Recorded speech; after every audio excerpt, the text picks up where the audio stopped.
Bien, muy buenos días a todos de parte de la comunidad de ITSM de República Dominicana. Para mí es un placer presentar al señor Andrés Mendoza, quien es un profesional de tecnología de la información con muchos años de experiencia, además de que tiene certificaciones tales como ITIL 4, Strategic Direct, Plan and Improve, ISO 20000, Scrum, entre otras. También ha estado involucrado desde su rol en especialista de IT Service Management y transformación digital en la investigación e implementación de soluciones de infraestructura y seguridad de la información en diferentes países en la región latinoamericana. Además, el señor Mendoza ha sido speaker en diferentes eventos internacionales sobre la estrategia de TI, gestión de servicios, buenas prácticas y las diferentes normativas de las organizaciones.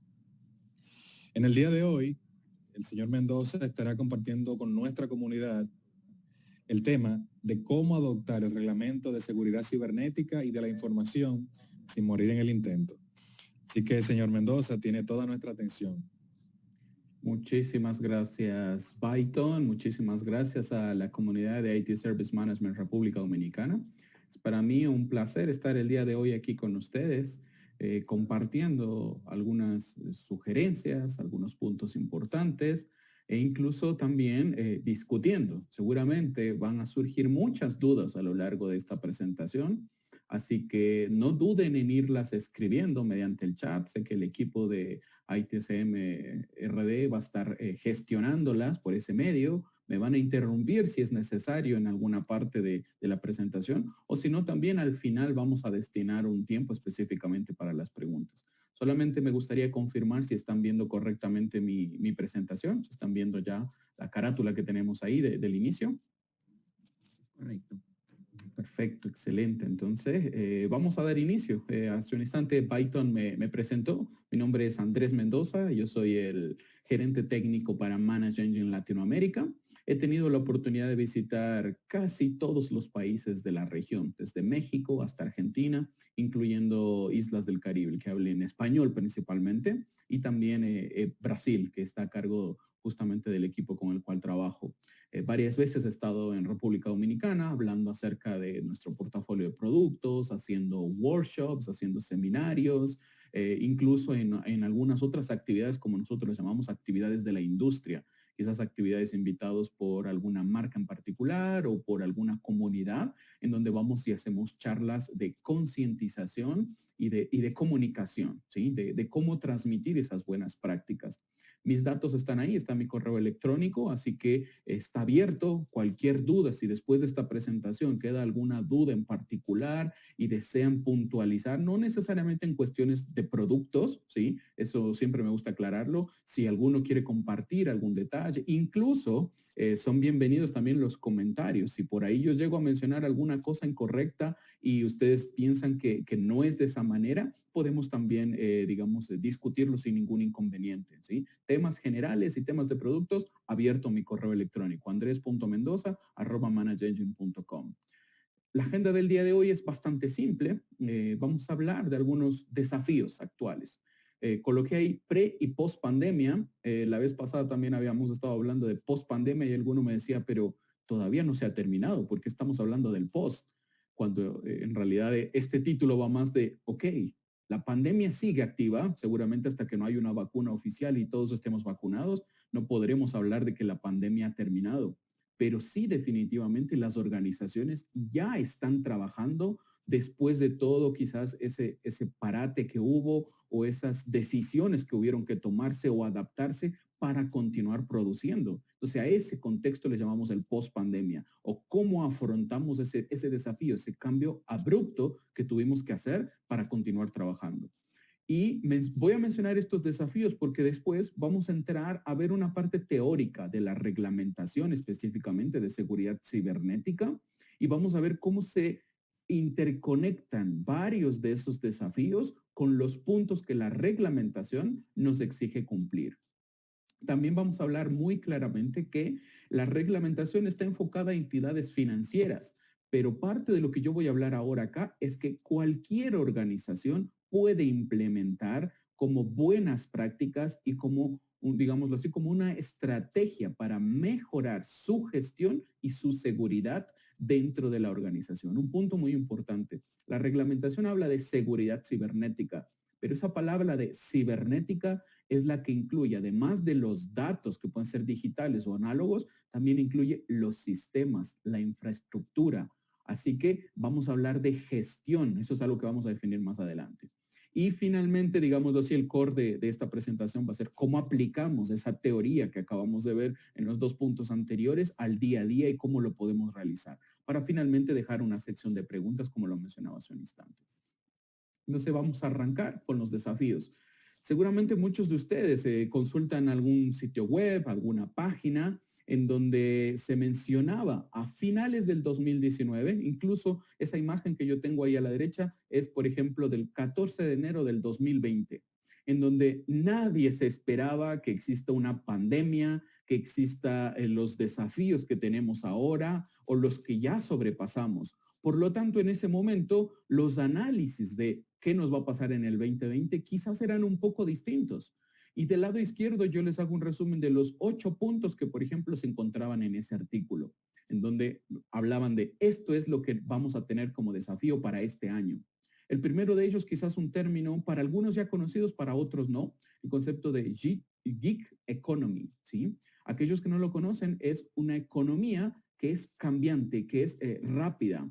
Y en ese contexto empiezan a aparecer, digamos, la adopción de las empresas en contratar recursos para ciertos proyectos. Hablemos lo más simple todavía, un freelance. ¿Qué quiere decir esto? Que vamos a contratar profesionales o grupos de profesionales para ejecutar un proyecto, termina el proyecto y yo, digámoslo de alguna manera, termino la vinculación con esa persona o grupo de personas. Es decir, son temporales. Entonces, por lo tanto, dentro de ese contexto ya se hablaba de algunos desafíos de cómo gestionar el trabajo remoto y cómo gestionar el talento en base a ese concepto de gig economy, que iban a ser parte del proceso que se iba a incluir dentro de las organizaciones, no contratar recursos a largo plazo, sino por periodos específicos o por proyectos, ¿sí? Incluso había una advertencia sobre un reporte de Gartner que se mencionaba desde octubre o noviembre del 2019, en donde hablaba que el trabajo remoto definitivamente requiere de una planificación para abordar los desafíos y hablaba de una creciente fuerza laboral remota que implica implementar un modelo de trabajar de la casa, de tener espacios compartidos, pero que eso expondrá involuntariamente a la organización a tener vulnerabilidades, a tener amenazas en cuestión de infraestructuras, en privacidad de datos y seguridad de la información. Esas son palabras textuales de ese reporte de Gartner de octubre del 2019, ¿sí? Entonces, el segundo punto lo vemos ahí rápidamente, privacidad de los datos. Otro desafío, el rol de las nuevas tecnologías. Ya estos conceptos ya vienen hace un par de años, inteligencia artificial, machine learning, RPA, ¿sí? Pero ahora ya no hablamos de cómo implementarlos, sino de cómo yo voy a obtener el retorno de inversión después de que contrate un producto, herramienta, sistema o implemente un proyecto de este tipo de tecnologías. Ya se hablaba del ROI que vamos a obtener o cuándo vamos a ver los resultados, para hablarlo de una manera. Obviamente las amenazas de seguridad, los ataques, etcétera, la gestión de riesgos y cómo manejamos la expectativa, porque muchas veces tenemos un portafolio de productos o servicios, pero el cliente demanda otro tipo de cosas o demanda más de lo que yo ofrezco. ¿Y cómo hacemos para gestionar esa demanda y al mismo tiempo los riesgos que pueden presentarse ante esa demanda? La brecha de las habilidades es otro punto muy importante y quizás ese en algunos otros estudios está dentro del top 3, por decirlo así, que es la carencia de profesionales capacitados para atender nuevas tecnologías. Es decir, podemos hablar de profesionales quizás no preparados en temas de nubes híbridas, no preparados en temas de serverless o computing, o incluso en contenedores, o no preparados en temas de RPA, pero que la empresa quiera hacer un proyecto de RPA, así que tenga estimado profesional, arrégleselas, busque en Google y vea cómo lo implementa, ¿sí? Entonces, eso también es un punto muy importante, esa carencia de habilidades y profesionales especializados. Y el último punto que se menciona por ahí, el cambio cultural. Se mencionaba que ese era uno de los desafíos más importantes que iba a existir en el 2020, hacer que las empresas se monten en esa ola de transformación digital, que puede ser de los sistemas, pero también necesitamos transformar a las personas, que esas personas que muchas veces son reacias al cambio, que dicen, no, pero yo esto así lo hacía hace 10 años, ¿por qué ahora voy a cambiar el proceso si sigue funcionando bien? O yo siempre vengo, hago esto y funciona, no me cambien las formas en las que voy a hacer. Entonces, ese salto, definitivamente, algunos lo toman mucho más rápido y otros les cuesta mucho más trabajo, ese cambio de cultura principalmente, ¿sí?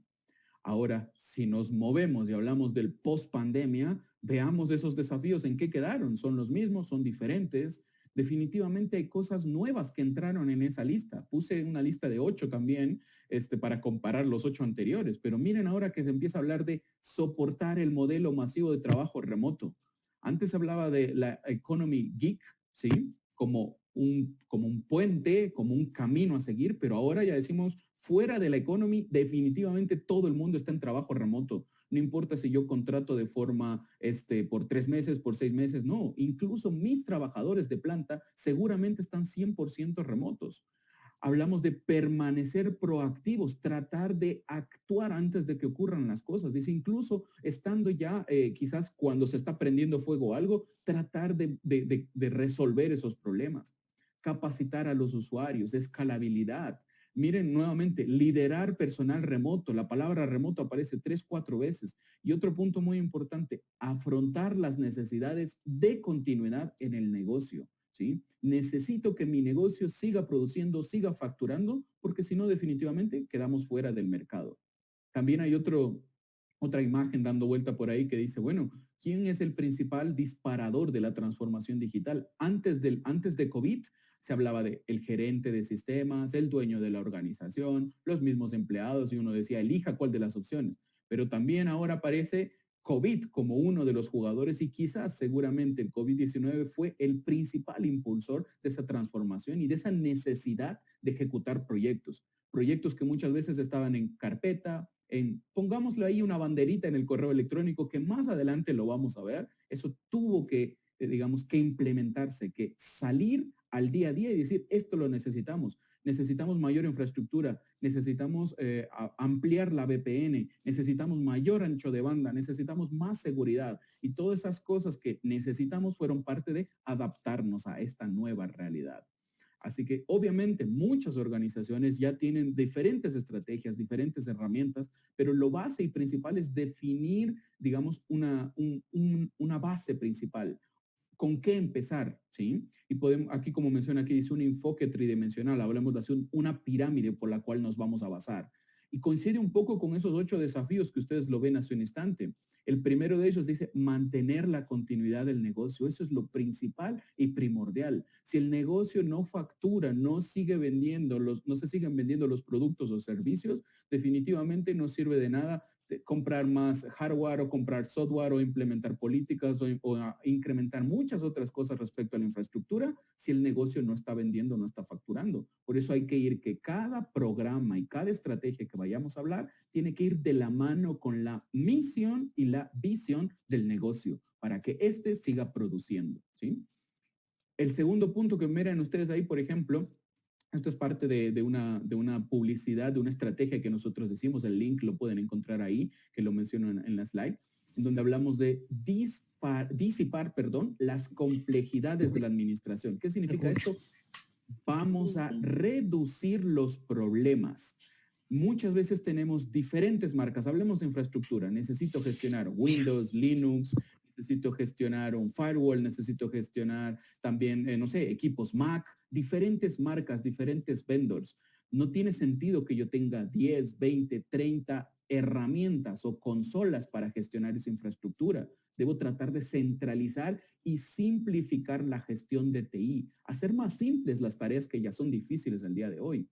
Y definitivamente otro punto que tuve la oportunidad yo de participar en un evento, que sé que algunos de ustedes estuvieron ahí, en el Desk 20 Latam, organizado por el equipo de VIP Burosa en México, en donde hablábamos de las principales tendencias y demás. Y justamente una de mis charlas fue cómo trabajar en la experiencia del usuario, ese customer experience, que es muy distinto a un user experience. Un user experience principalmente habla de, ok, esta interfaz está linda, está simple, manejable, la accedo desde el celular, la accedo desde una computadora y consumo un servicio. Imaginemos, no sé, pido un servicio de comida a mi casa o a mi oficina, ¿sí? Y quiero ver esa experiencia con esa interfaz. Eso es el user experience. Pero cuando hablamos de customer experience, hablamos de la experiencia que tiene el usuario con una marca, ya no tanto con el servicio, sino que va a decir, ok, esta marca de comida es buena o esta marca de servicios de Internet es buena o es mala y de ahí la importancia de trabajar en todos los canales posibles para que mi marca se posicione y mis clientes reciban el servicio adecuado.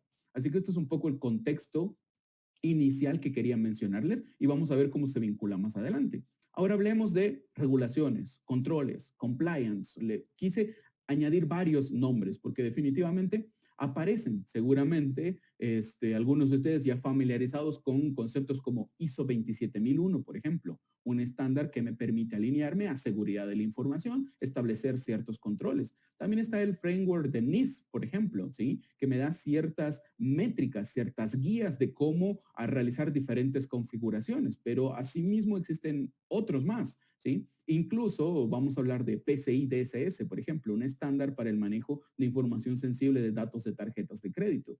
Pero muchos de ellos hacen enfoque en cybersecurity, en la seguridad, definir una política y esto se habilita, esto no se habilita, esto se permite, esto no se permite. Es decir, muchos de ellos enfocados en seguridad per se, por decirlo de alguna manera, sobre la información o sobre algunos dispositivos.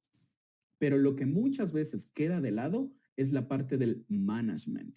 Y así como yo implemento una política para restringir o permitir algo, también debo implementar sistemas y herramientas que me permitan tener visibilidad, ¿sí? Y de ahí aparece una palabra muy importante, aquellos que estén relacionados con el estándar de COVID, por ejemplo, empieza a hablar de gobernanza, de tener gobierno y de tener control de todo lo que ocurre dentro de una organización. Muchas veces estas dos áreas, la parte de gestión o management con la parte de ciberseguridad, ¿sí? Están separadas o son silos independientes y no debe ser así. Debe ser unificado. Por eso hablamos de cerrar esa brecha y trabajar todo en conjunto como un programa. ¿Sí? Como un programa y eso es parte de cómo se define específicamente, en este caso, la reglamentación de seguridad cibernética, que habla de unificar, como decía yo hace un instante, la seguridad de la información y la seguridad de la infraestructura, de los equipos, de los equipamientos, de una laptop, de un dispositivo celular. Llegamos hasta ese nivel de granularidad de los puntos finales, es decir, hacer un solo programa que unifique todo esto.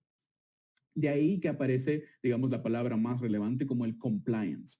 Y si ya aterrizamos ahora específicamente a República Dominicana, seguramente muchos de ustedes ya están familiarizados. Aquellos que no, les voy a dejar aquí una intro bastante rápida sobre lo que es el marco regulatorio general de seguridad cibernética de la información para República Dominicana, ¿sí?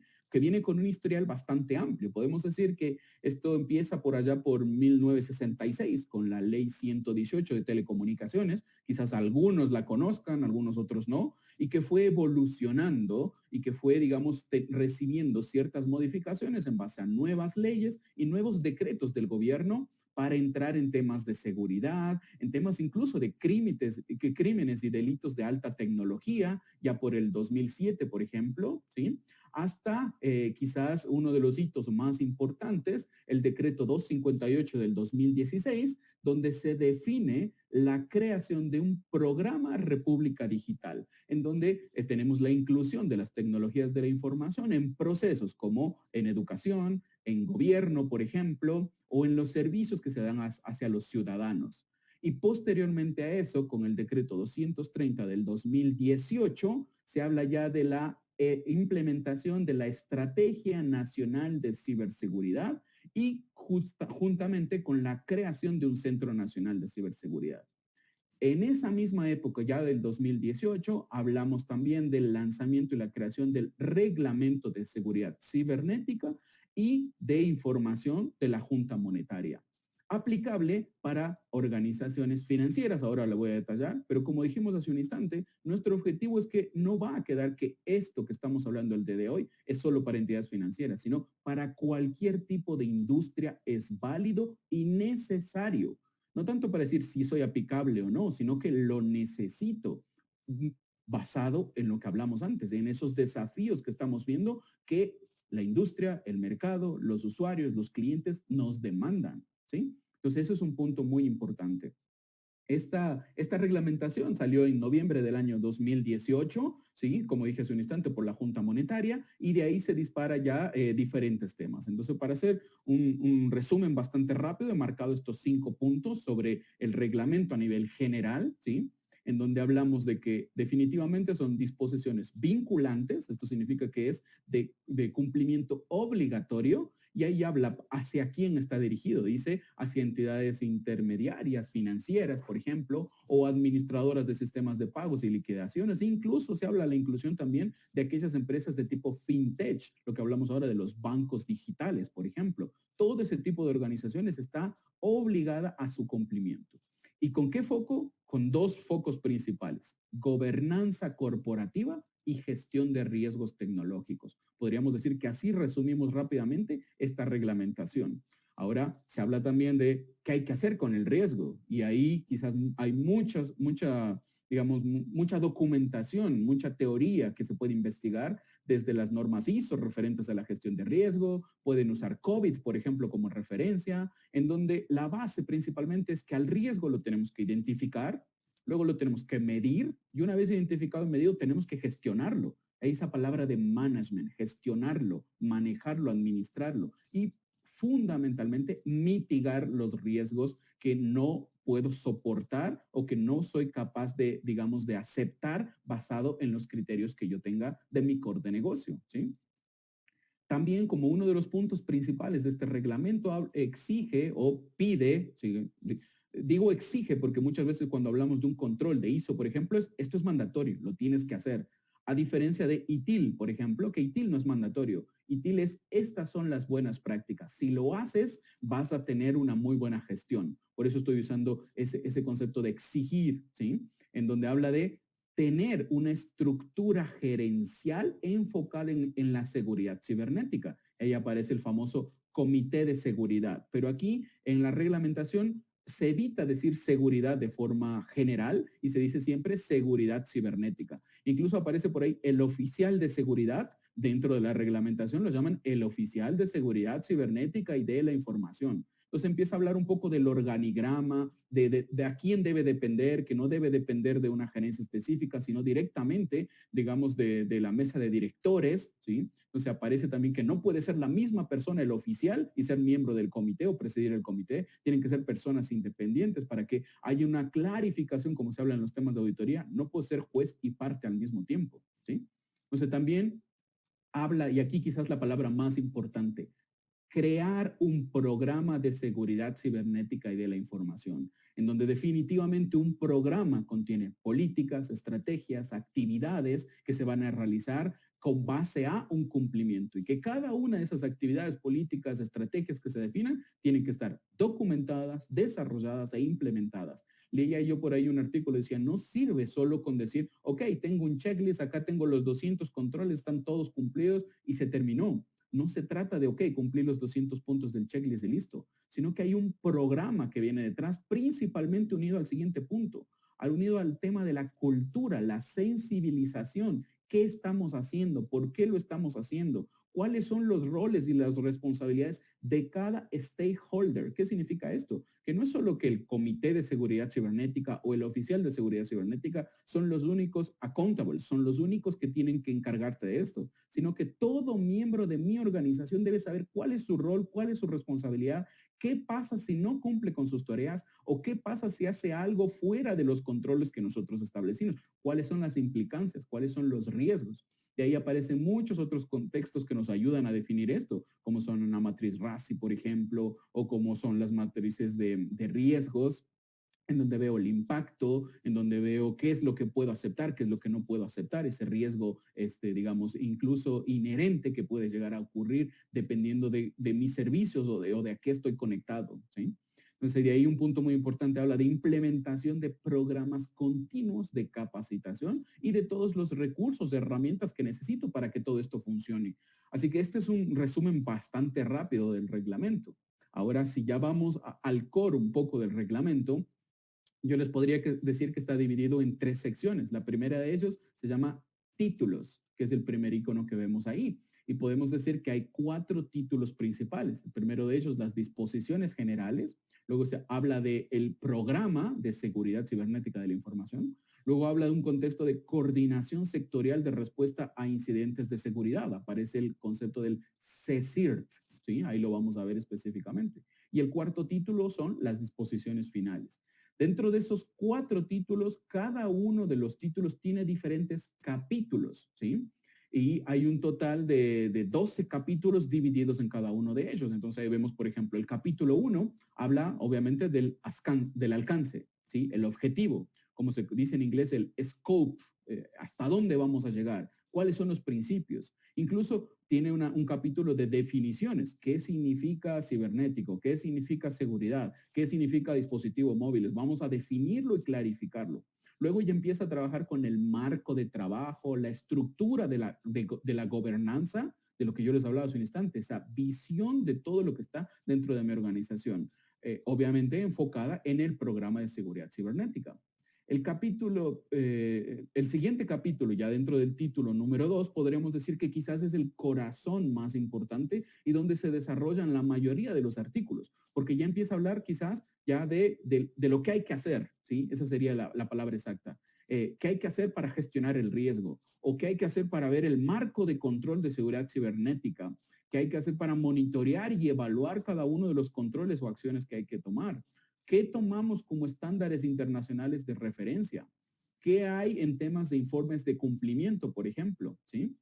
Entonces, como les digo, este título 2, junto con los capítulos del 1 al 5, es el más importante y el que contiene mucha más, digamos, información de lo que hay que hacer. Así que acá nos vamos a centrar un poquito más adelante. Luego sigue el tercero, en donde hablábamos del CSIR, ese grupo de gestión de incidentes de seguridad. Primero habla en un capítulo de la gobernanza, cuál es el alcance, cuál es el governance body, se llama, que significa cuáles son los miembros que van a estar siendo accountables de cada uno de estos procesos. Y luego habla del mecanismo de esta parte del CSIR específicamente. Y el último título habla del régimen sancionatorio, es decir, bueno, las multas. ¿Qué pasa si no hago esto? Esto es un punto muy importante. Ya que yo siempre en broma menciono, digo, algunas veces la gente piensa de echa la ley, echa la trampa. ¿Cómo hago para saltarme esto y que no me caiga la ley encima? ¿Sí? Algunas veces nosotros como humanos actuamos de esa manera, pero en temas de este tipo de compliance y reglamentación no se trata de cómo hago para saltarme, sino de que qué tengo que hacer para proteger los activos y para fomentar, como hablábamos hace un instante, ese programa, esa estrategia de seguridad y que cada uno de los miembros de mi empresa lo cumpla. Y luego finalmente aparecen otras definiciones. En resumen, son un total de 62 artículos definidos dentro de esos 12 capítulos, dentro de los 4 títulos. Incluso ahí me di la tarea de segregarlos por cada capítulo, cuáles son los artículos que van en cada uno de ellos. Y quiero que miren el capítulo 2 del título 2 del programa, que hablaba del marco de control de seguridad cibernética. Y si miren hacia la derecha, dice desde el artículo 16 hasta el artículo 40. Son exactamente 24 artículos los que están dentro de ese capítulo y es el core de qué es lo que tengo que hacer. Y eso es lo que yo he tratado de resumir. No puse los 24 artículos completamente ahí, pero sí los dividí en 2 enfoques, que es lo que les estoy marcando acá. El primero de ellos es el enfoque de management, ese enfoque de gestión. ¿Recuerdan el gráfico de cerrar la brecha entre gestión y cybersecurity? Estas son las 2 divisiones, el enfoque de management. Entonces, el artículo 19, por ejemplo, nos habla de se debe tener una correcta gestión de activos de la información. Activos de TI, activos no TI, cuántas computadoras tenemos, cuántos teclados hay, pero también activos no TI, quizás como las salas de reuniones o quizás los escritorios, es decir, hacer un inventario completo de todo lo que yo tengo en mi organización y que está en pro del negocio, que sirve para ejecutar mi negocio, ¿sí? Si yo soy una empresa, no sé, un molino, por ejemplo, mis activos quizás no son tanto los activos técnicos, los de TI, las computadoras, sino van a ser quizás la materia prima, los molinos, los contenedores, los silos para almacenar mi materia prima. Entonces, es importante entender que los activos de la información pueden ser TI y no TI. El artículo 24 habla de la gestión de acceso de los colaboradores, un punto muy importante. ¿A qué acceden? ¿Qué permisos tienen? Y si se le dio un permiso, si más adelante se revocó, se eliminó y si se quitó, si fue solamente una solicitud temporal, ¿hay alguien haciendo esa remoción de esos permisos? Entonces ahí se habla mucho contexto de seguridad física y seguridad lógica, ¿sí? Pero miren que lo estamos planteando desde management, no tanto per se como de la política para que esto se permita o no. Los títulos son tal cual están en la reglamentación, ¿sí? Dicen gestión de activos, gestión de accesos, gestión de sistemas de información. Entramos a los servidores, los switch, los routers, tienen backup, se hace una gestión de cambios, de configuraciones en esos dispositivos. Todo eso habla el artículo 26. Y ya entrando más específico, en el 28 habla de los dispositivos de red, un switch, un router, los access points, las redes Wi-Fi, las comunicaciones, los MPLS entre las sucursales. Para terminar con el artículo 34 de mi resumen, nuevamente no quiere decir que estos son todos, de mi resumen, los dispositivos de computación móvil, en donde este mismo artículo incluye dos puntos muy importantes. Primero, el manejo de celulares, tablets, laptops, móviles que van dando vueltas, pero al mismo tiempo también empieza a hablar de los periféricos, un disco duro externo, por ejemplo, ¿se puede usar? ¿No se puede usar? ¿Qué es lo que tengo que hacer? ¿Qué está permitido? Entonces eso nos da un pie un poco al contexto de DLP, Data Leak Prevention, la fuga de información que puede llegar a ocurrir por medios extraíbles. Todo eso está contenido en esa parte de dispositivos de computación móvil. Y el segundo enfoque que lo revisamos acá es el enfoque ya netamente quizás de, digamos, de controles, de seguridad, en donde los títulos mismos ya me dan una referencia bastante rápida. Me habla de gestión de vulnerabilidades y amenazas tecnológicas. Sabemos que uno de los principales focos de ingresos de vulnerabilidades son sistemas operativos no actualizados, no se aplicó el parche necesario o sistemas operativos obsoletos. He tenido la oportunidad, quizás hasta el año pasado, donde visité varios países, varios clientes, de seguir viendo equipos corriendo Windows XP, Windows 7, por ejemplo. Windows 7 fue descontinuado ya a inicios de este año, pero aún siguen funcionando. ¿Por qué? Porque quizás están ligados a que existe un sistema legacy, un sistema propietario que solo corre en ese sistema operativo. Por lo tanto, si estamos ante ese tipo de situación, ok, vamos a hacer una matriz de riesgos. ¿Qué tenemos que hacer? Vamos a ver si podemos solicitar un soporte extendido con Microsoft. Entonces, cada uno de esos puntos son los que yo debo gestionar dentro de este ambiente. La gestión de vulnerabilidades y las amenazas tecnológicas ya sabemos que existen de todo tipo, desde el virus más simple, desde un spyware que puede existir, hasta un ransomware que quizás me puede encriptar los archivos y que pueda detener completamente mi operación. Un ejemplo muy rápido, el caso, por ejemplo, de Garmin, que seguramente muchos de ustedes lo escucharon hace pocos meses. Garmin recibió un ataque, se encriptaron todos sus archivos, todos sus sistemas y estuvieron fuera de operación cerca de 3 a 4 días, en donde ni siquiera podían recibir una llamada telefónica porque hasta el acceso a las llamadas telefónicas estaba bloqueado, encriptado o archivos corruptos, ¿sí? Entonces, había solamente comunicación por la cuenta de Twitter o de Facebook o de redes sociales para decir, tenemos un problema, esperen a que lo resolvamos, ¿sí? Entonces, ese es el punto del manejo de amenazas tecnológicas. Aparece también otro artículo que habla específicamente de hacer la gestión de incidentes de seguridad. Nuevamente, la mayoría de ustedes debe haber escuchado gestión de incidentes de seguridad de la información. Incluso hasta podemos hablar rápidamente de una herramienta, un SIEM. ¿Qué es lo que dice un SIEM? Security Information Event Management, gestión de eventos de seguridad de la información.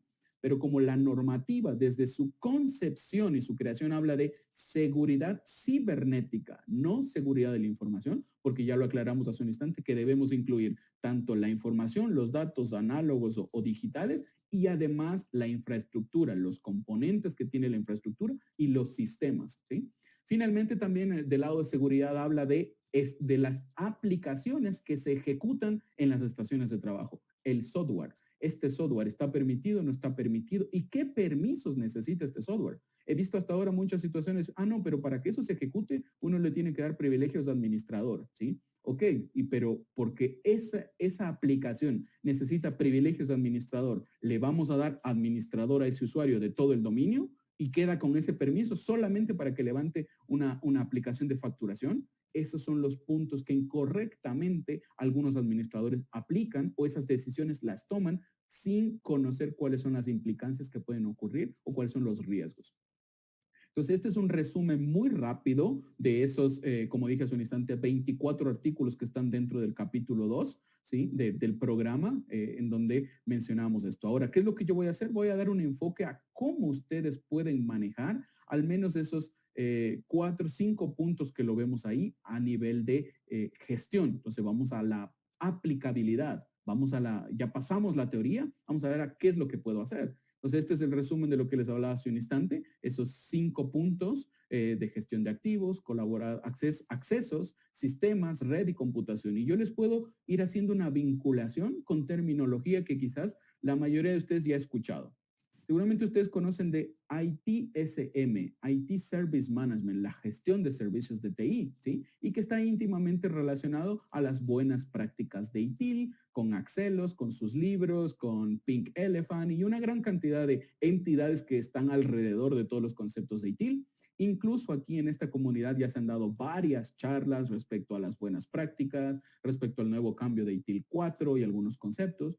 Pero dentro de IT Service Management aparece un concepto muy particular, ITAM, IT Asset Management. En un momento lo vamos a explicar. Y ese concepto es el que me va a permitir realizar la gestión de activos y cumplir con el artículo 19, ¿sí? Si pasamos al siguiente, la gestión de accesos, deben haber escuchado de Identity and Access Management, la gestión de identidades y accesos.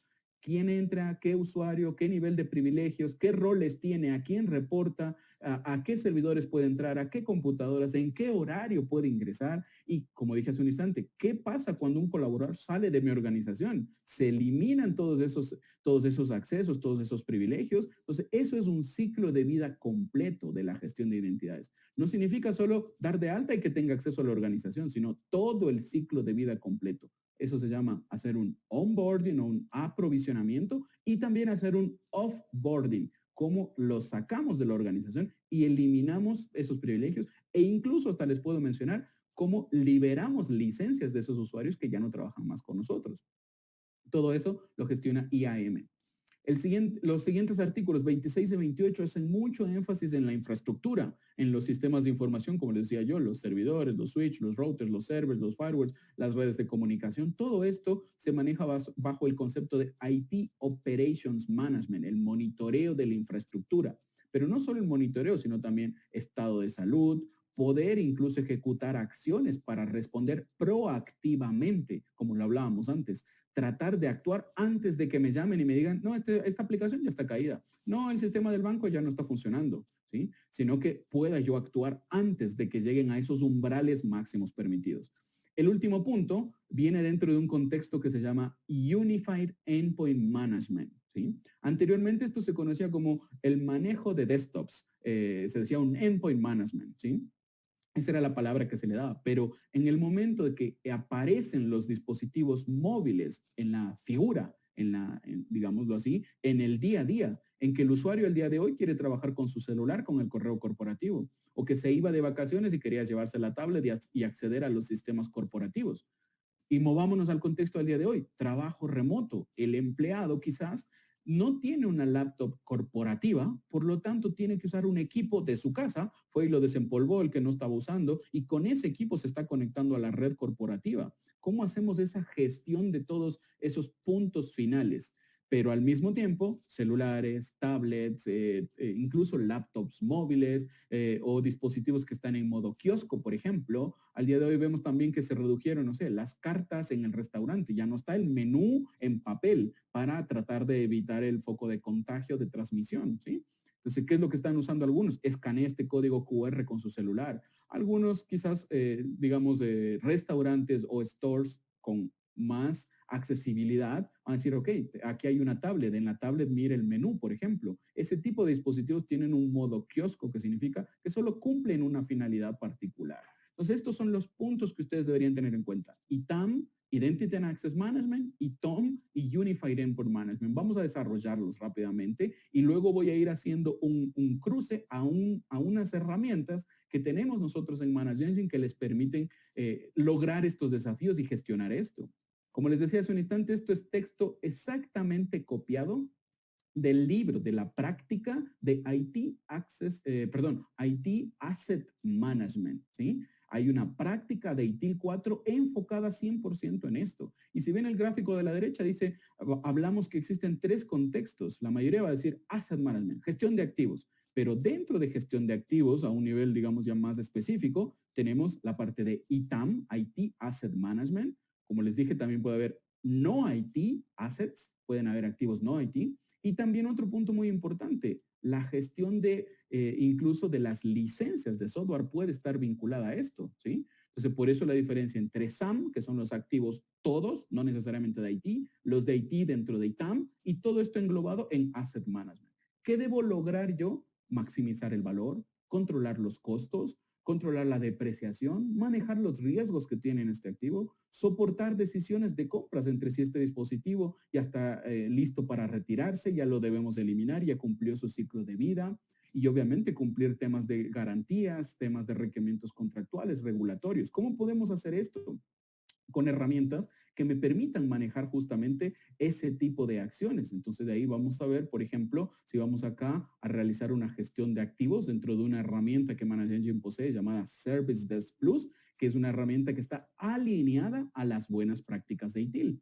Y dentro de eso vemos rápidamente activos de TI, activos distintos de TI. Miren, por ejemplo, aparece un proyector, un escáner. Yo podría colocar acá, no sé, una sala de reuniones, o una sala de producción, el equipamiento de los molinos que mencionaba hace un instante, el manejo del software, por ejemplo, que yo pueda venir y decir, vamos a ver el software que yo tengo analizado dentro de mi red corporativa y que esto me permite entender, por ejemplo, cuánto adquirido, cuánto está asignado, cuánto disponible, cuántos están en conformidad, están licenciados, no están licenciados, estoy sobrepasada las licencias. Y si nos vamos a los activos de TI, obviamente yo debo ser capaz, por ejemplo, si voy a ver los servidores, de ver un detalle completo. Puedo ver las estaciones de trabajo también, pero vamos a elegir aquí servidores que tengo uno que tiene más detalles. Entro a uno de estos equipos y este equipo, por ejemplo, me da un detalle del hardware, qué memoria tiene, qué procesador tiene, qué velocidad es, qué tipo de sistema operativo, qué versión, cuántos slots tengo disponible. Imaginemos que yo voy a planificar hacer un upgrade de memoria, pero no me quedan más slots disponibles. Información de los adaptadores de red, los discos duros, la parte lógica, también la parte del software, que es la que alimenta lo que veíamos hace un instante, ya el reporte más global, ¿sí? Incluso yo puedo venir y hablar de las relaciones. Y aquí aparece un concepto llamado la CMDB, Configuration Management Database. ¿Qué significa esto? Miren, hay una relación bastante rápida que dice, ok, este equipo me sales Demo 7, tiene un software llamado Windows Server y es el que está en utilización, ¿sí? Entonces, esta es una relación bastante simple. Ahora les voy a explicar cómo esta CMDB me ayuda a tener control digamos, y visibilidad o nuevamente usemos la palabra gobernanza de todo lo que tengo en mi infraestructura. Pero veamos esto que me gusta siempre mencionarlo muy importante, la parte financiera. Hace un momento hablábamos de esa parte financiera, de la depreciación, cuánto me costó, cuál es el costo operativo, cuál es el costo total de ownership de este equipo. Puedo definir incluso alguna regla de depreciación basada en los años, por ejemplo, o basada en el producto, si es para este activo en particular, si es, digamos, de una forma lineal, si es una forma de declinamiento o basado en la suma de los años. Entonces, yo voy definiendo cada uno de esos parámetros, incluso los contratos que hablábamos hace un instante. Hay un contrato de garantía con un proveedor, ok, lo vamos a cargar acá. Así todo queda en un único lugar. Y yo les mencionaba hace un instante de la CMDB y de tener una única visión de mi infraestructura. Miren, aquí aparecen distintas categorías que van dentro de los activos de TI y no TI. Porque miren, por aquí aparecen, no sé, documentos, aparecen las personas, aparecen los servicios del negocio, o sea, están mezclados. Y la CMDB a eso lo llama CIS o un componente, ¿sí? Un configuration item, ¿sí? Forma parte de toda esa base de datos. Y si yo vengo acá, por ejemplo, data center, quiero ver qué es lo que tengo en el data center y vamos a hacer desde lo más general hasta lo más particular. Tengo un data center, no sé, mis equipos están hosteados en un data center de Claro. Entonces quiero entrar a ver las relaciones que tiene este data center. Y vamos a ver rápidamente que quizás él tiene una única relación, ¿sí? Tiene, por ejemplo, un canal de internet que está conectado a ese canal de Claro y luego tiene un rack. Pero yo quiero entrar y ver mayor detalle de esto. Entonces vamos a ir organizándolo. Ok, hay un rack, pero dentro de ese rack, ¿qué más hay? Yo selecciono el rack y él automáticamente me dice, dentro del rack tengo un router. Y si yo selecciono ese router, ¿qué hay dentro de ese router? Hay un switch, ¿sí? Y miren cómo se va armando el gráfico, que yo lo puedo ir moviendo, lo puedo ir cambiando. ¿Y qué hay dentro de ese switch? Tengo un access point que está conectado a la sala de reuniones. ¿Y qué tiene ese access point? Está conectado a una workstation. Y esta workstation, ¿a dónde está conectado? ¿Qué más tiene? Está siendo usada por el usuario Harry. Entonces, esto es tener una visibilidad completa y tener control. Es decir, en mi empresa hay tantos activos, tantos son de TI, tantos son de estos servicios, y este usuario está conectado a todo esto. De tal manera que si el día de mañana yo voy a hacer un cambio o voy a dar de baja un switch del piso 1, tengo que saber qué impacto hacia abajo y qué impacto hacia arriba y qué es lo que debo tener en consideración para hacer una gestión correcta, ¿sí? Entonces, esto es parte de Service Desk Plus, que es la herramienta, como dije, que hace gestión de incidentes, problemas, cambios, y a esto se adicionan el inventario y además una CMDB. Entonces, esto es un poco parte de lo que hablábamos acá, tener una herramienta que me dé gobernanza, control y gestión dentro de mi organización. El siguiente punto que podemos ver acá nos habla de la gestión de accesos, Identity and Access Management. Andrés, Definitivamente, ¿sí? veo por aquí algo que me preguntan, Sí, si dígame. los contratos que soportan, por ejemplo, los contratos de mantenimiento y garantía, entran en la parte de IT Asset Management. Todo depende del contexto que se le quiera dar. Lo ideal, como yo hablaba hace un instante, de tener una CMDB es tener todo en un solo lugar. Es por esa razón que yo, por ejemplo, vengo aquí y tengo un módulo específico de contratos.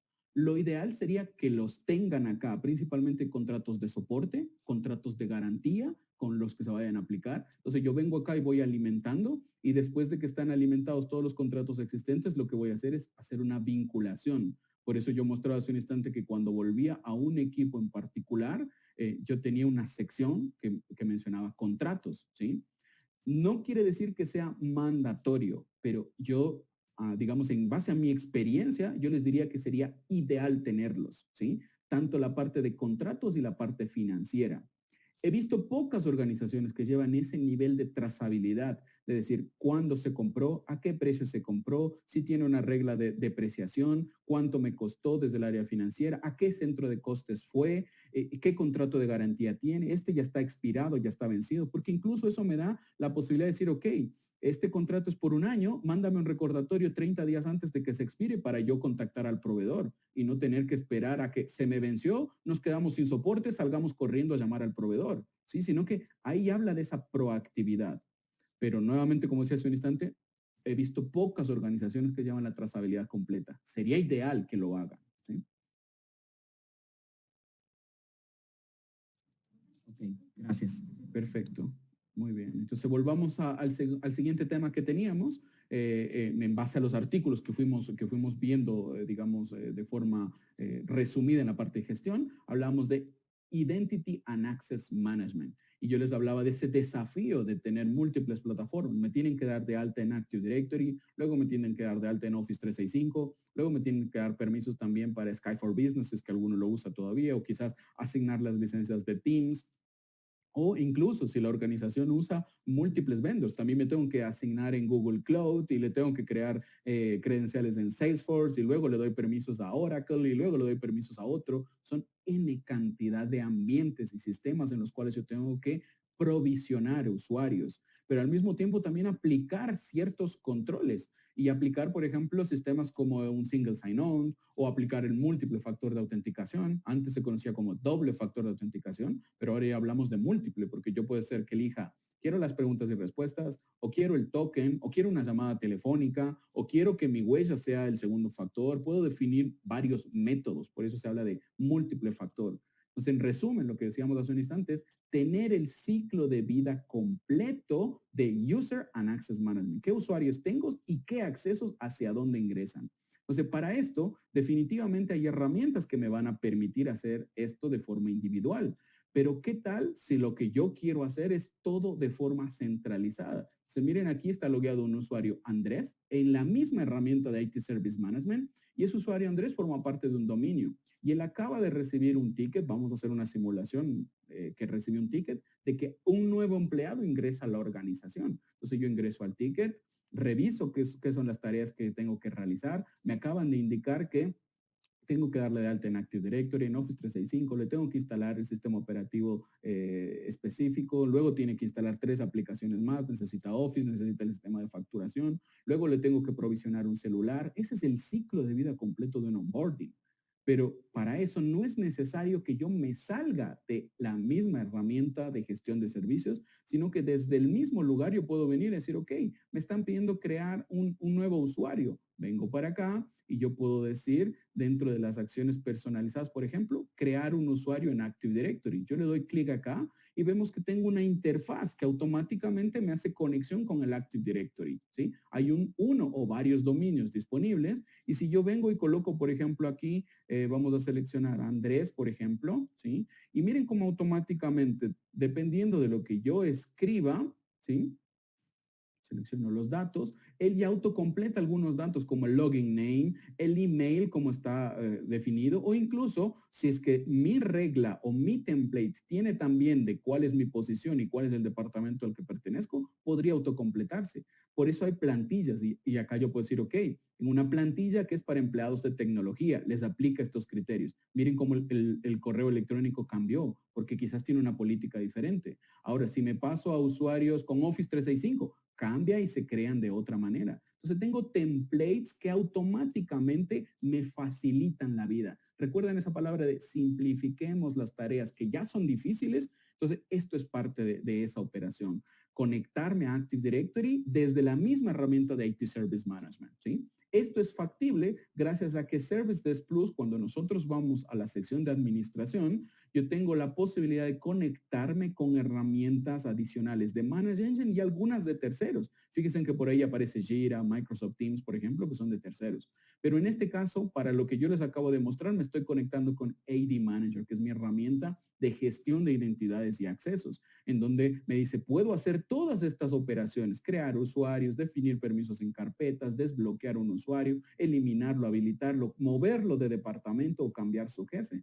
Entonces, si volvemos rápidamente a la solicitud, una tarea que yo les hablaba hace un instante, los permisos en directorios o en servidores. Imagínense que yo vengo acá y se acaba de llegar un ticket, por favor, eliminar los permisos que solicité hace una hora. O al revés, quiero que me otorguen permisos para esta carpeta por una hora solamente. Entonces, eso, si yo voy al controlador de dominio, no es factible. Yo puedo ir y agregar el permiso, pero no tengo en ningún lugar un timer para decirle después de una hora elimínalo. Ese es un gran problema, los permisos otorgados y que nunca se devolvieron. Por esa razón yo puedo venir acá y decir, por ejemplo, vamos a hacer definir permisos en una carpeta. Entonces yo puedo seleccionar esto, puedo decir, ok, ¿en qué carpeta? Vamos a buscar los file servers, selecciono un file server en particular, dentro de ese file server me va a aparecer, ok, a esta carpeta de marketing es a la que yo necesito permisos. Luego, ¿qué usuario? Vengo acá y decir, vamos a buscar el usuario Andrés de Active Directory, sí, aquí está disponible, este es el usuario Andrés. ¿Qué permiso le vamos a dar? Y vamos a decir, ok, le voy a dar full control, ¿sí? Entonces vamos a seleccionar el permiso de full control, pero duración, ¿por cuánto tiempo? Entonces yo puedo venir acá y decirle para siempre, o por 30 minutos, o por una hora, como lo hablábamos en el ejemplo anterior. ¿Cómo funciona esto? Esto funciona en base a que yo guardo, establezco estos permisos y esto crea una tarea automática en AD Manager que va y la escribe o la ejecuta en AD Manager, en el controlador de dominio, sin que ustedes tengan que hacer nada.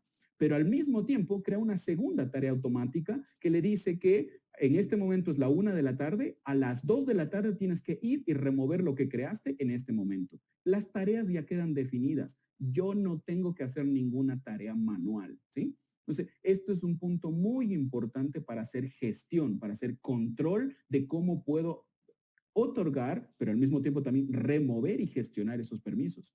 Hay muchas otras acciones. Estos son 2 ejemplos que les quería mencionar rápidamente. Pero les decía hace un instante, habilitar, deshabilitar, desbloquear, otorgar permisos. Miren aquí, si no fueron automatizados la eliminación de los permisos, puedo decir, ok, quiero que vayas y elimines. Entonces, el mismo contexto, dime de dónde voy a eliminar, qué usuario lo voy a eliminar y simplemente al darle quitar, se va y se dispara una tarea automatizada que se ejecuta en el controlador de dominio. ¿A través de quién? A través de AD Manager, que es la herramienta intermedia, pero yo no tuve que ir a ID Manager, no tuve que ir al controlador de dominio, no tuve que pedir permisos al admin para que me deje entrar al controlador, sino que lo estoy haciendo centralizado, ¿sí? Entonces eso es un poco parte de hablar de gestión, control desde un solo lugar. El siguiente punto que vamos a ver está enfocado en la parte del monitoreo de la infraestructura. Esta es una definición también que sale de Gartner, en donde dice una herramienta de gestión de operaciones de TI está destinada a representar todas las herramientas necesarias. ¿Para qué? Para gestionar el aprovisionamiento, crear un nuevo server, la capacidad, el rendimiento y su disponibilidad. Que esos equipos estén funcionando en los umbrales o en los máximos permitidos, ¿sí? Pero habla ahí también de los recursos informáticos, las redes, las aplicaciones, todo desde un solo lugar. Es por esa razón que yo debo contar con herramientas como las que vemos acá, que se llama Op Manager, que me deje agregar distintos tipos de dispositivos, ¿sí? Miren aquí, por ejemplo, tengo un dispositivo que se llama Mi Sales 17, 11, 8, tengo un local con una dirección IP, tengo otro que es un controlador de dominio, tengo un firewall adicionado, pero lo más importante, nuevamente, de tener visibilidad desde un punto es que yo podría venir a la sección de configuración, vamos a la parte de integraciones, ¿sí? Vamos acá a integraciones y yo puedo integrarlo con Service Desk Plus para que cuando hay una alarma de un equipo que no funcione, que automáticamente me lo envíe a mi Service Desk Plus. Puedo integrarlo también con ServiceNow o con otras aplicaciones externas. Si es que no están disponibles aquí, yo puedo integrarlas por API o por correo electrónico. Pero miren esto, Asset Settings. ¿Qué significa? Sincroniza todo lo que está en tu inventario como herramienta de monitoreo y llévalo al Service Desk. Así que recuerdan cuando yo estaba hace un instante por acá en la CMDB explicándoles y que dije vamos a ir a este lugar, vamos a ir a los servidores o incluso desde la parte de los activos que yo vine y seleccioné, ya bien aquí por ejemplo si voy a Workstations, me aparecen unas workstations que yo tengo de testing, que son creadas manualmente, o sea, no son reales, sino son creadas manualmente. Pero cuando voy a la parte de servidores, todos estos equipos que están aquí, en realidad están siendo operados por la herramienta Op Manager. Él es quien las audita, quien las controla, quien ve su rendimiento, quien ve si está caído, quien ve si tiene aplicaciones instaladas y han sido sincronizadas y enviadas hacia acá. Acá vemos el Domain Controller, el Demo 17, el Demo 11 y otros equipos. Entonces ahí hablamos nuevamente de que otros sistemas alimenten mi gestión de activos, ¿sí? Y que no tenga que hacer yo trabajo manual. Entonces si volvemos rápidamente, déjenme entrar, por ejemplo, a este que tengo acá, en donde no solo vamos a hablar de monitoreo digamos, de las alarmas o de servidores, sino también de entrar a ver problemas en cuanto a redes. Entonces yo podría ir a la parte de networking, por ejemplo. Déjenme hacer un refresh solamente acá, porque seguramente por un timeout puede ser que me haya quedado ahí. ¿Sí? Mientras carga ese, déjenme ver este. Entonces acá vemos redes. Tener la posibilidad de ver distintos tipos de equipos, como pueden ser routers, switch, impresoras, y realizar tareas de gestión de configuración. Ese es un punto muy importante. Gestión de cambios en dispositivos de red. ¿Quién aplicó un cambio? ¿Cuándo lo hizo? ¿Ese cambio está autorizado o no está autorizado? ¿Sí? Ese tipo de instrucciones son las que yo debo hacer un control. ¿Sí? Un momento para hacer un refresh a este nada más.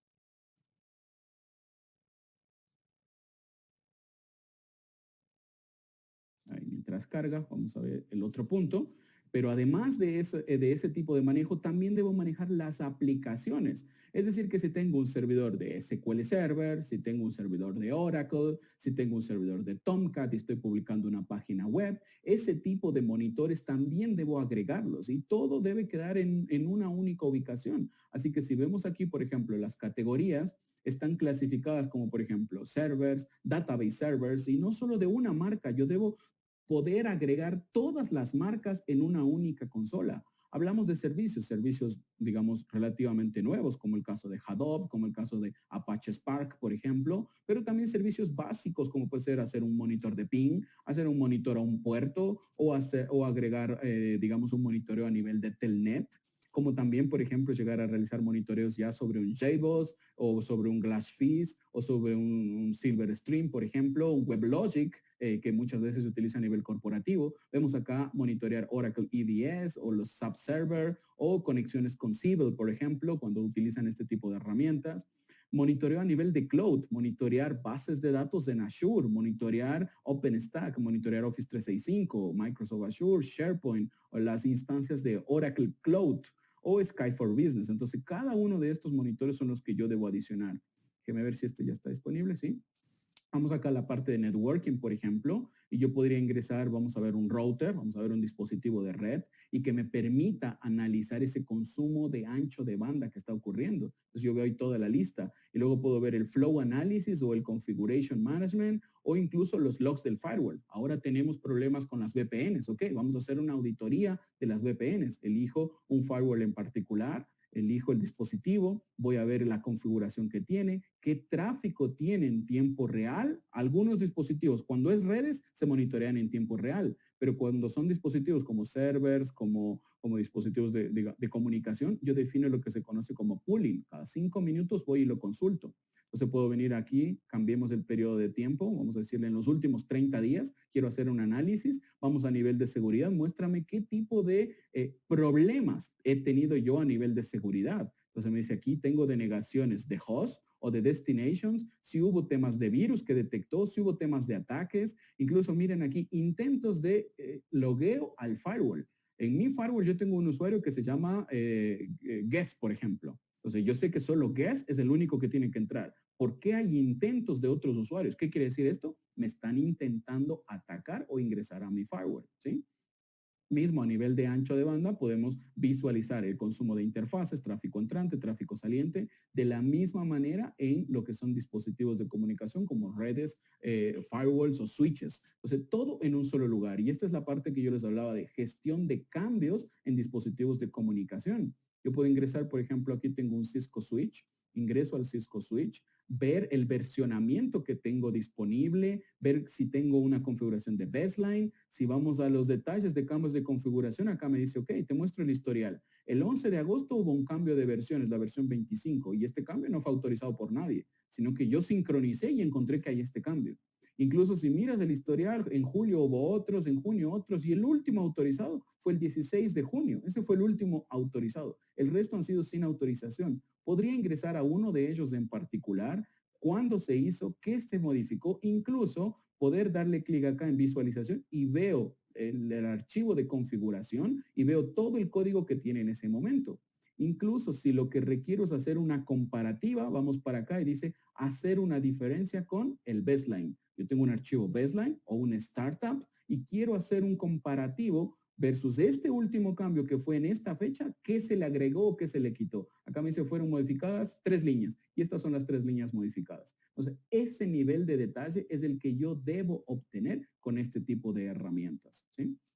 Veamos el último punto que nos queda por acá, como para ir cerrando esta definición. El último punto era Unified Endpoint Management. Pero antes de eso, miren esto de acá, es una página que nosotros tenemos disponible. En este caso de la última herramienta que les acabo de mostrar, Op Manager, tiene una landing page enfocada en el reglamento de seguridad cibernética de la información, principalmente en los artículos 26 y 28, y cómo Op Manager les ayuda a cumplir esos 2 artículos. Ahí está el link en la pantalla, igual cuando quede la grabación, nosotros les vamos a compartir los 2 links que les he mencionado. Les decía, Unified Endpoint Management. Y acá hablamos de la importancia de que hay muchos conceptos. aparece MDM, pero fíjense en que MDM es el corazón, como lo ven en ese gráfico, pero adicional a MDM en una segunda capa, en un segundo nivel, digámoslo así, aparece Bring Your Own Device, el famoso BYOD, traiga su dispositivo que yo le permito usar las aplicaciones corporativas. Pero también aparece la gestión de aplicaciones, MAM, Mobile Applications Management, Mobile Content Management, Mobile Information Management, Enterprise Mobility Management. Hay muchos conceptos, pero todos estos, ¿por quién son, digamos, soportados o, digamos, o sobre qué capa general están siendo administrados? Y Unified Endpoint Management, en donde no solo hablamos de dispositivos móviles, sino también de laptops, servidores y cualquier tipo de operación. Imagínense que yo tengo la necesidad de hacer un rastreo porque me acaba de llegar un ticket o una llamada telefónica que el gerente acaba de perder su celular en un taxi mientras iba a una reunión, ¿sí?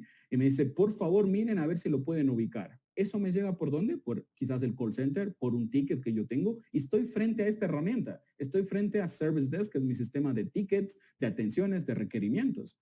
Si yo tengo conectado Service Desk Plus con mi herramienta llamada Desktop Central, que además tiene el módulo de MDM, yo soy capaz de realizar esto, acciones personalizadas, localizar dispositivo, ¿sí? Y yo puedo venir y buscar, a ver, dígame cuál es el dispositivo, lo puedo buscar por su nombre o por el usuario al cual está asignado, que puede ser el correo electrónico como lo vemos ahí. Yo selecciono ese dispositivo y él me hace un tracking en ese momento en qué ubicación se encuentra el dispositivo. Y aquí me da las calles exactas, en este caso, en qué ciudad, en qué barrio, en qué país. En este caso es un dispositivo nuestro de demo que tenemos, que está aquí en Bogotá, en Colombia. Me da las coordenadas exactas. Y yo poder hacer una acción de mandar una alarma, de decirle, bórrale el passcode, cámbialo porque lo necesito, o incluso hacer un bloqueo. O si fuera necesario todavía, porque ya decimos, ok, se perdió, ya no podemos hacer nada, nadie lo va a devolver por más de que ofrezca una recompensa, puede decir, ¿sabes qué? Vamos a hacer un corporate wipe. ¿Qué significa esto? Borrado de la información corporativa o declarar el dispositivo como perdido, ponerlo en lost mode. ¿Qué hace el lost mode? Habilita una pantalla con un mensaje en donde yo le puedo decir, este dispositivo se me perdió en un taxi, por favor llamar a este número para devolverlo. Puedo poner ese mensaje y bloquear todo el dispositivo. Es decir, que no usen, que no ingresen al sistema de configuración, que no ingresen a hacer alguna otra operación, ¿sí? Definitivamente, si alguien va, lo apaga o aquellos que sean factibles, le saque la batería, pierdo comunicación, porque lo importante es que el dispositivo tiene una app por la cual nos conectamos, pero si el dispositivo no está prendido y no tiene comunicación, seguramente no voy a poder realizar todas las acciones. Pero miren cómo acabo de hacer una localización de un dispositivo, ¿sí? Rápidamente. Si volvemos al ejemplo anterior, me llegó el requerimiento, me dicen que el usuario acaba de entrar a la empresa y que le tengo que asignar un teléfono móvil. Entonces yo ya tengo el teléfono móvil dado de alta, lo tengo listo, está en stock, digámoslo así. Así que lo que voy a hacer es acciones personalizadas, asignar un dispositivo. Vengo y selecciono de la lista y yo podría buscar de los dispositivos que están en inventario, ok, vamos a seleccionar el usuario Andrés, acaba de entrar a la empresa, es un usuario de dominio, tiene el correo electrónico, selecciona un device, no tienes device, ¿por qué? Porque están todos ya asignados a los 3 usuarios anteriores. O incluso vengo para acá y le digo añadirlo en un grupo.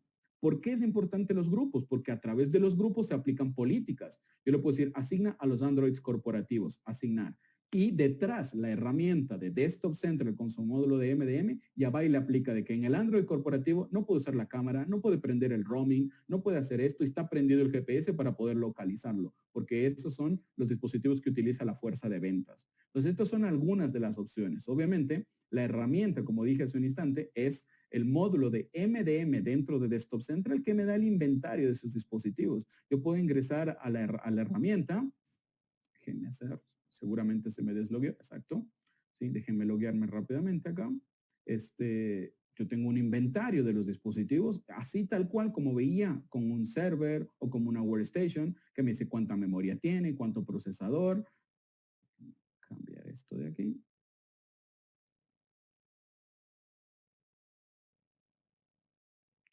Entonces, esos son los datos. Incluso a nivel de dispositivos móviles, lo que vamos a observar también es qué aplicaciones tiene instaladas o con la finalidad de yo hacer el aprovisionamiento. Instálale esta aplicación o deshabilítale el store de Android o deshabilítale el store de iPhone porque no tiene posibilidad, porque en base a las políticas organizacionales no tiene permiso para instalar Angry Birds o Zombies versus Plantas. Esas no son aplicaciones corporativas, ¿sí? Entonces yo puedo venir acá, hacer un chequeo de las aplicaciones instaladas, ver el detalle de los dispositivos, ver el dispositivo, el email, la capacidad de la batería que tiene, la memoria RAM. Aquí vemos está el 64%. Incluso yo podría venir y poner una alarma y decir, si la batería está al 10% y no lo han cargado, mándame una alerta o mándale una comunicación, ¿sí? Información de la SIM también, todo dependiendo de los proveedores que estén, digamos, que provean ese tipo de información. Podemos ver las restricciones, lo que les hablaba hace un instante. Todo esto puede hacer, pero cuando vamos acá, agregar usuarios, no lo puede hacer.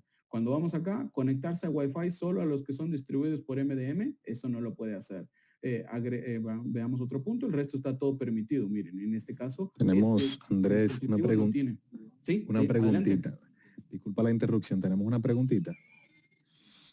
Pregunta a alguien, ¿qué tan complejo puede ser la configuración inicial de estas herramientas al contexto de las organizaciones? Muy buena pregunta. Y yo les diría que a nivel de Manage Engine eso es un poco parte de lo que nosotros hablamos de simplificar la gestión y simplificar los procesos. Muchas herramientas lo que hacen es darnos una gran cantidad de funcionalidades, pero quizás yo requiero 3 meses, 6 meses, un año de proyectos de implementación para dar de alta, implementar, configurar, crear políticas.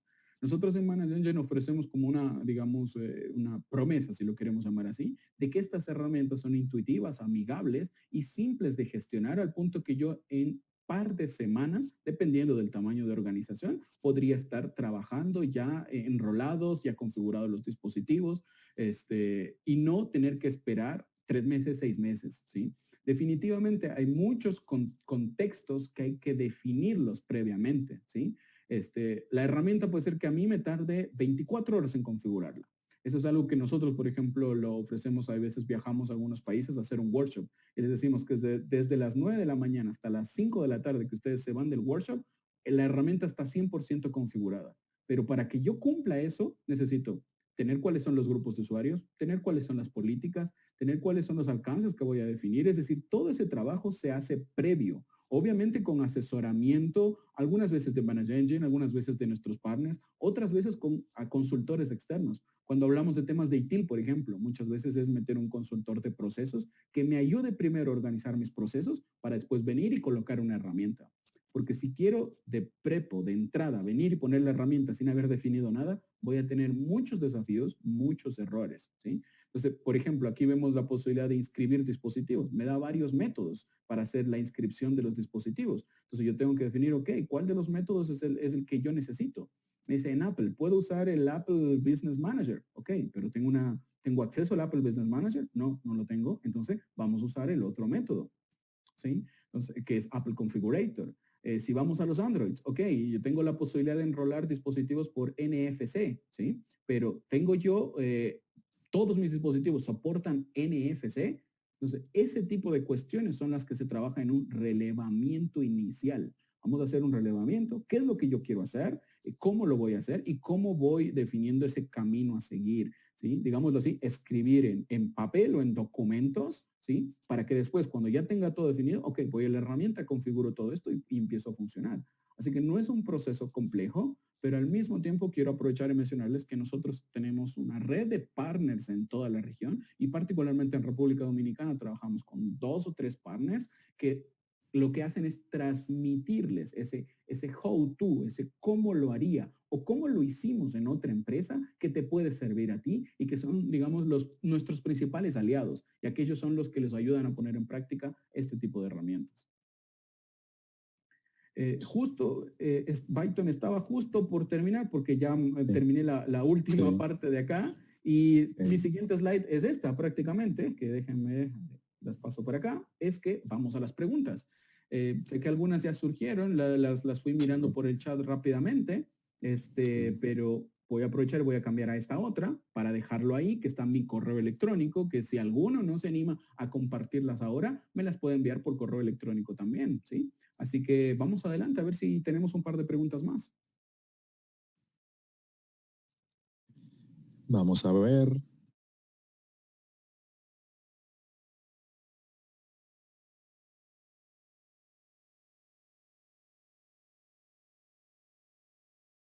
Si no me equivoco, la sesión está siendo grabada y la van a compartir después por la comunidad, ¿verdad, Byton? Así es. Exacto, muy bien. Porque alguno por ahí preguntó si van a tener acceso a las grabaciones. Veo que por ahí compartieron también la URL del Reglamento de Seguridad Cibernética, ¿sí? Es un documento PDF con los 62 artículos que yo los traté de resumir rápidamente entre los títulos, los capítulos y los artículos. Ahí tenemos una pregunta interesante. Es, ¿cuál ha sido el principal reto que has enfrentado en el marco regulatorio? Muy buena pregunta. Y aunque ustedes no lo crean, los retos no van más a nivel operativo, sino muchas veces a nivel gerencial, a nivel de toma de decisiones, de autorizar que esto es lo que vamos a hacer. Pero como les decía hace un instante, definitivamente COVID nos cambió muchas cosas, ¿sí? Y quizás planes, proyectos o iniciativas que estaban un poco rezagadas, fueron reactivadas, pero ahí también tenemos otros dos escenarios. Fueron reactivadas porque lo necesitaban, como suelen decir en la jerga, para ayer. Esto tenía que estar listo para ayer. Así que veamos cómo lo levantamos, lo configuramos y salimos adelante. Y otras que quizás sí siguieron ese camino de, ok, vamos a evaluar la herramienta, vamos a evaluar la política, vamos a evaluar el impacto que tiene, vamos a evaluar a qué usuario se va a asignar. Es decir, todo correctamente documentado en el proceso y los usuarios que van a estar involucrados para después salir a la práctica. Y no solo de tratar de decir, vamos a levantar esto y a partir de hoy nadie puede usar la cámara de los teléfonos celulares, por ejemplo, cuando es un control así de restrictivo, ¿sí? Incluso tengo escenarios en donde dice, mira, sí, nosotros ya implementamos esto, ya pusimos en la política que YouTube está prohibido en la organización o Facebook estaba prohibido en la organización, pero el core de negocio decía que yo tengo que capacitarme a través del canal de YouTube, ¿sí? Entonces, miren cómo empiezan a chocar cada una de esas cosas y ponerse de acuerdo en, ok, se hacen excepciones, se permite, pero con este punto es lo más difícil, ¿sí? Una vez que está todo de acuerdo y que van encaminados hacia un único camino, por eso hablaba yo de la cultura organizacional, ok, ya las herramientas y los procesos son simplemente una adicional que me van a ayudar a gestionar el resto de, digamos, de módulos, la parte del inventario, la parte de seguridad, ¿sí? Seguramente muchos de ustedes esperaban que en el desarrollo de esto hablemos de muchas cosas de seguridad, ¿sí? Pero el objetivo no fue meternos a seguridad, porque uno de los puntos que la mayoría de nuestros clientes han estado implementando es una herramienta de SIEM para ver eventos de seguridad de la información, ¿sí? Pero como por eso quise hacer la división hace un instante. Hay temas de seguridad que se pueden tratar, pero también hay temas de gestión que son igual de importantes que los de seguridad y que muchas veces los dejan de lado, ¿sí? Pero esos son, digamos, como un resumen rápido de los desafíos y quizás al foco al que se han ido la mayoría. Se ha ido solo a cybersecurity. Implementa una herramienta de gestión de vulnerabilidades. Implementa el mejor antivirus del mundo. O pongo un SIEM y que cuando venga un ataque, el mismo SIEM lo detenga, luego me sirva un café y yo me quede tranquilo en mi escritorio. Desafortunadamente, ese tipo de herramientas no existen, ¿sí? Yo las tengo que ir alimentando, configurando en base a mi core de negocio y con las políticas que vaya a implementar, ¿sí?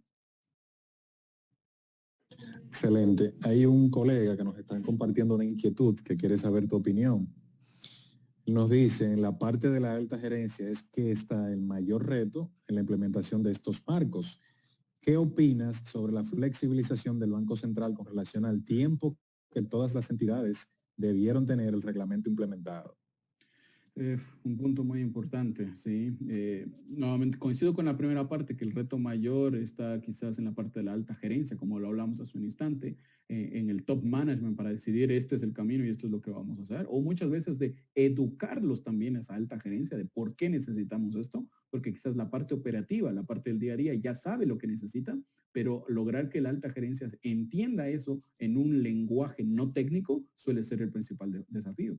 Ahora, para la segunda parte, en cuanto al tiempo, déjenme poner un ejemplo. En Brasil, por ejemplo, la mayoría de ustedes deben haber escuchado GDPR, la Ley de Protección de Datos Personales que aplica la Unión Europea, ¿sí? Brasil desde el año 2018 ya sancionó una ley y ya sancionó, digamos, la necesidad de adaptar una ley de protección de datos personales para todo el gobierno, para todo el país, ¿sí? Para todo el país en Brasil. O sea, esta ley la llamaron LGPD, que es lo mismo que GDPR, pero escrito en portugués, que es Ley Geral de Protección de Dados Pessoais. Exactamente lo mismo. Algunos artículos menos, otros más, pero sigue la misma base. La ley fue sancionada y se dijo que se debía aplicar en agosto del 2019, ¿sí? Llegó agosto del 2019 y dijeron, no, ¿saben qué? Todavía no lo han hecho, así que vamos a darle 6 meses más. Se puso para marzo del 2020, ¿sí? Febrero, marzo del 2020. Justo llega febrero, marzo y tenemos una pandemia, ¿sí? ¿Qué es lo que hizo el gobierno? Ok, le vamos a dar más tiempo, le vamos a dar un año más, ¿sí? En el medio de eso, cuando se reactivaron ya la posibilidad de sesionar a través de Zoom, a través de otras opciones, la mayoría de la gente empezó a decir, ok, pero esto ya es necesario ahora, ya hemos tenido muchos ataques, muchos incidentes, muchas violaciones a los datos personales, necesitamos ponerla lo más rápido posible. Y ahí es donde entra la parte política, ¿sí? Porque muchas veces estamos hablando de leyes en cuanto a parte técnica, operativa, pero los políticos son los que deciden sobre las leyes y los decretos. Se hizo una votación y no recuerdo la fecha exacta. Vamos a dar un ejemplo. Fue en el mes de septiembre. El 15 de septiembre hicieron la votación y dijeron, ok, a partir de mañana ya se debe cumplir y ya empiezan las sanciones, ¿sí?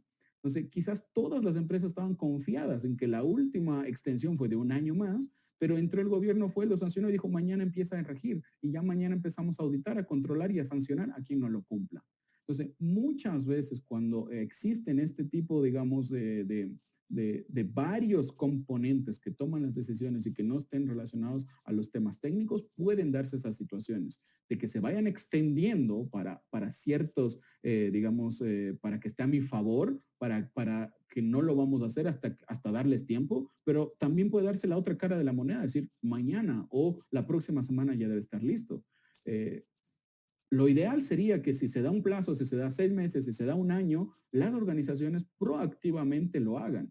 Pero ¿qué es lo que hacemos como seres humanos? Dejamos siempre todo para el último. Y cuando llegamos al último, uy, todavía no lo tengo listo y tengo que salir a buscar cómo puedo hacerlo, cómo ponerle parches para que esto quede relativamente, que estoy en cumplimiento, ¿sí? Esa es la parte que hablamos de cambiar la cultura, ¿sí?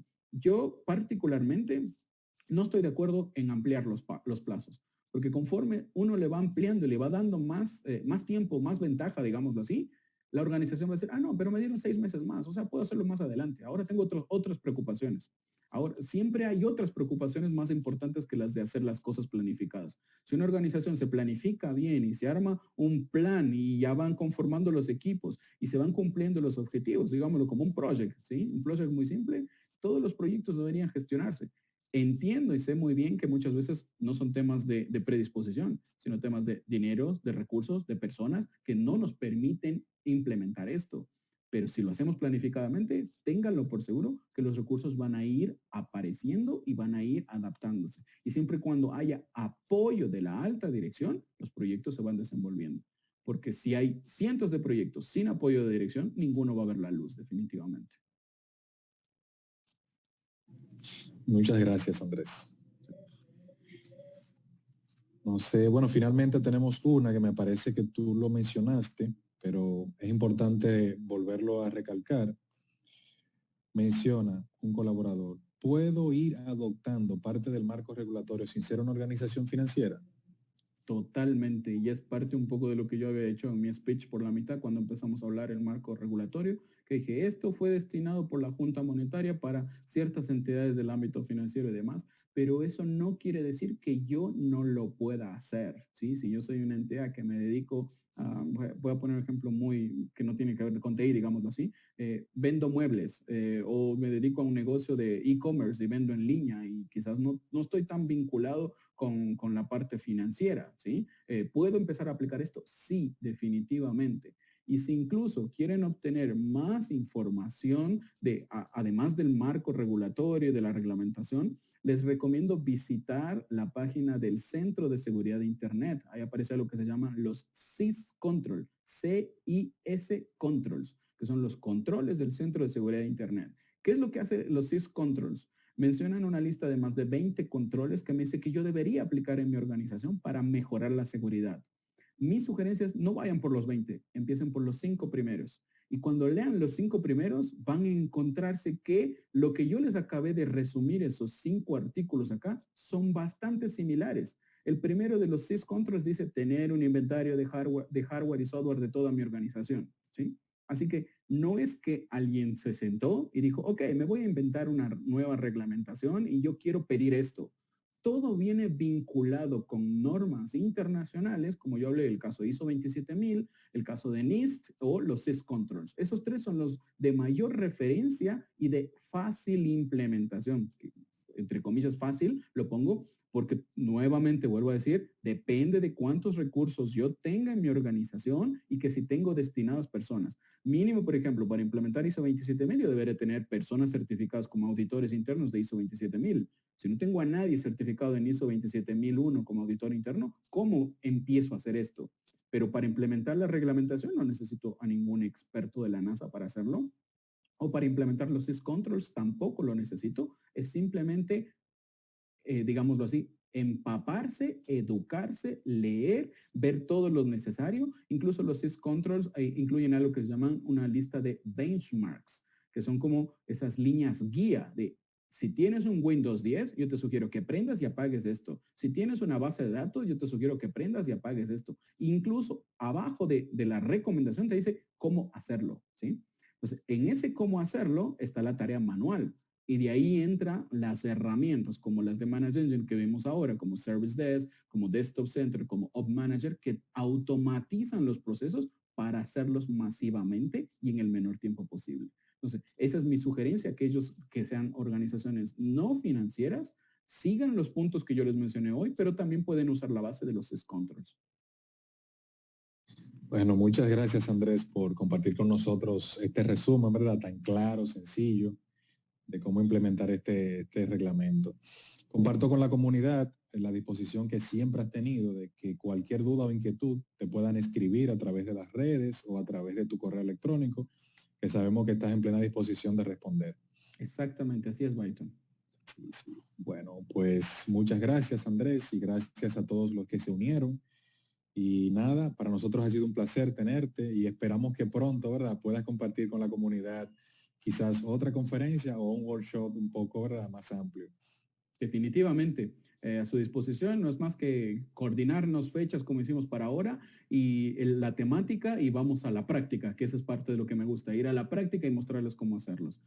También quiero agradecer a la comunidad de ITSM República Dominicana por la invitación, obviamente, y quedo a su entera disposición. Muchas gracias, Andrés. Feliz resto del día. Igualmente para ustedes. Hasta la próxima.